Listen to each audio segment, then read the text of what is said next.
تو خوب میفهمیدن که چی بپوشانن که دست پایتم بر علاوه که هویت و نامت پنهانه، صورتت پنهانه، dest poitam natona kori bukone. Ketika kita membayangkan negara yang paling tidak aman di dunia, apa yang terlintas dalam benak kita? Miskin, kotor, tidak aman. Negara-negara seperti Afghanistan, Yaman, Suriah, bahkan Indonesia masuk dalam kategori negara paling tidak aman.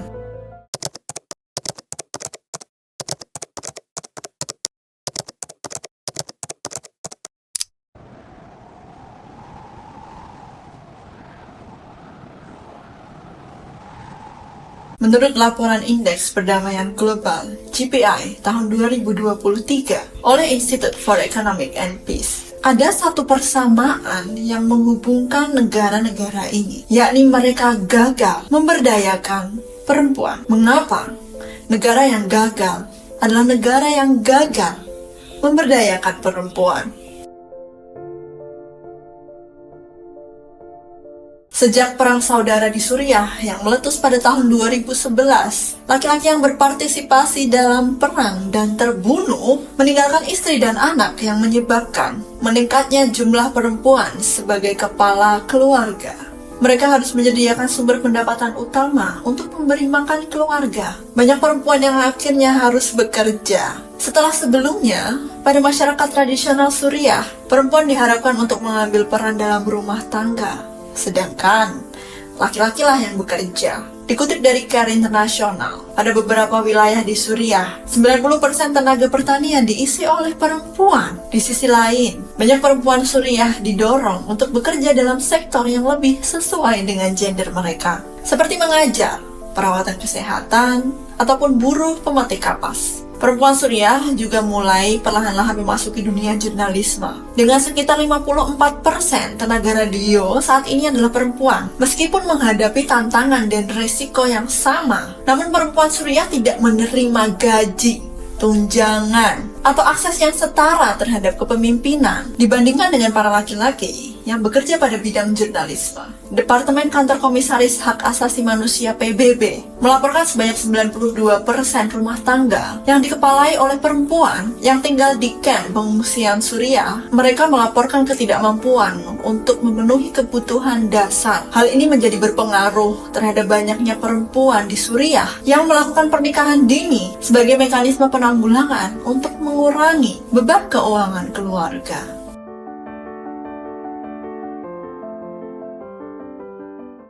Iraq is considering a draconian step, one that would drag the country back centuries, one that would endanger its women. The plan is to reduce the age of marriage for women. It's 18 right now, but a new bill says it should be 9. Berdasarkan undang-undang yang baru disetujui bulan Januari 2025, otoritas agama diberikan wewenang untuk memutuskan urusan keluarga, termasuk pernikahan, perceraian, dan juga pengasuhan anak. Undang-undang ini menghapuskan larangan pernikahan pada anak-anak usia di bawah 18 tahun, yang sudah berlaku sejak tahun 1950-an. Beberapa interpretasi dalam hukum itu diyakini oleh wewenang otoritas ulama Syiah di Irak yang acap mengizinkan pernikahan dini pada anak perempuan, bahkan pada anak usia 9 tahun. كل شيء صمم من قبل الآخرين، صمموا لي حياتي، صمموا لي غرفتي، صمموا لي ملابسي، صمموا لي عدد الأطفال اللي أنا لازم يكونون بأطفالي. On her 9th birthday, Nadia's family decided she was old enough to be married to a man aged 28. Praktik pernikahan dini secara masif juga terjadi di Yaman. Pada tahun 2005, menurut International Center for Research on Women, Yaman menduduki posisi ke-14 dengan daftar negara kultur pernikahan terhadap anak paling kuat. In a hilltop village in Yemen, Arwa is playing hide and seek with her friends. What makes Arwa unusual is the fact that at 10 years old, she's already been married and divorced.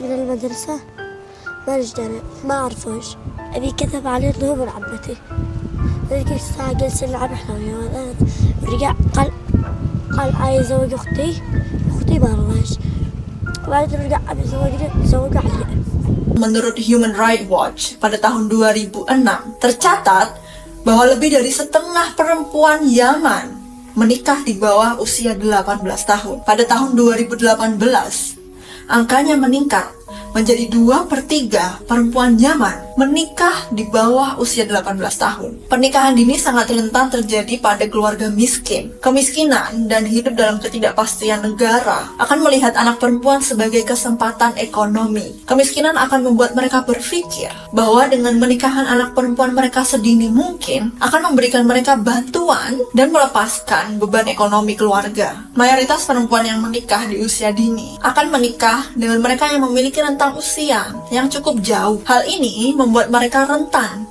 mendapatkan kekerasan dalam rumah tangga. Di sebagian besar negara yang gagal, para laki-laki merasa berhak atas segala hak perempuan karena mereka merasa telah membeli perempuan setelah mereka dinikahi. Pernikahan anak di usia dini adalah bentuk lain dari pemerkosaan karena sebagian besar dari mereka tidak pernah memberikan izin atas pernikahan itu.